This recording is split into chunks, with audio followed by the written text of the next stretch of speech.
হাসপাতালে চিকিৎসাধীন অসুস্থ বিএনপি চেয়ারপারসন বেগম খালেদা জিয়ার উন্নত চিকিৎসায় লন্ডন যাওয়ার কথা ছিল শুক্রবার ভোরে, কিন্তু তার যাত্রা এবার পিছিয়ে গেল।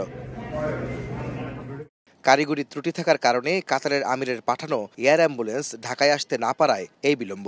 এয়ার অ্যাম্বুলেন্সটি বাংলাদেশে আসতে পারে শনিবার। সব ঠিক থাকলে রোববার সকালে তিনি যুক্তরাজ্যের উদ্দেশ্যে ঢাকা ছাড়তে পারেন বলে বিএনপির পক্ষ থেকে জানানো হয়েছে। বিএনপি মহাসচিব মির্জা ফখরুল ইসলাম আলমগীর গণমাধ্যমে জানান, গত রাতে বেগম জিয়ার শারীরিক অবস্থার আবারও অবনতি ঘটে, যে কারণে লন্ডন যাত্রায় তার স্বাস্থ্য উপযুক্ত হলে যুক্তরাজ্যের উদ্দেশ্যে রওনা দেবেন সাবেক প্রধানমন্ত্রী বেগম খালেদা জিয়া। তবে মেডিকেল বোর্ডের অনুমতি ও সিদ্ধান্তের উপর নির্ভর করছে তার বিদেশ যাত্রা। এয়ার অ্যাম্বুলেন্স এসে পৌঁছায় কাতার থেকে, তাহলে আগামী পরশু অর্থাৎ রোববার তাকে লন্ডনে নিয়ে যাওয়া সম্ভব হবে। তবে তিনি এখনো গুরুতর অসুস্থ, সেই কারণে তিনি ফ্লাই করতে পারবেন কিনা সেটা ডাক্তাররা নিশ্চিত করলেই তাকে ফ্লাই করে নিয়ে যাওয়া হবে অ্যাম্বুলেন্সে।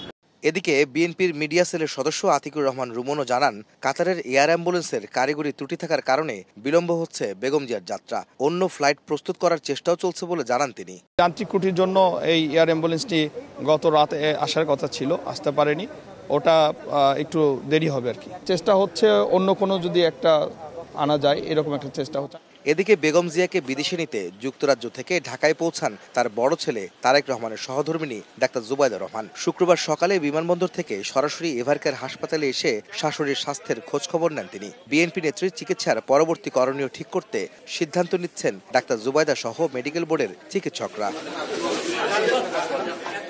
গত 23 নভেম্বর থেকে রাজধানীর এভারকেয়ার হাসপাতালে ভর্তি আছেন সাবেক প্রধানমন্ত্রী বেগম খালেদা জিয়া। স্বাস্থ্যের অবনতি হলে 27 নভেম্বর সিসিউতে স্থানান্তর করা হয় তাকে। এরপর থেকেই হাসপাতালে চিকিৎসকদের নিবিড় পর্যবেক্ষণে আছেন বিএনপি চেয়ারপারসন। আহমেদ সালেহীন, সময় সংবাদ, ঢাকা।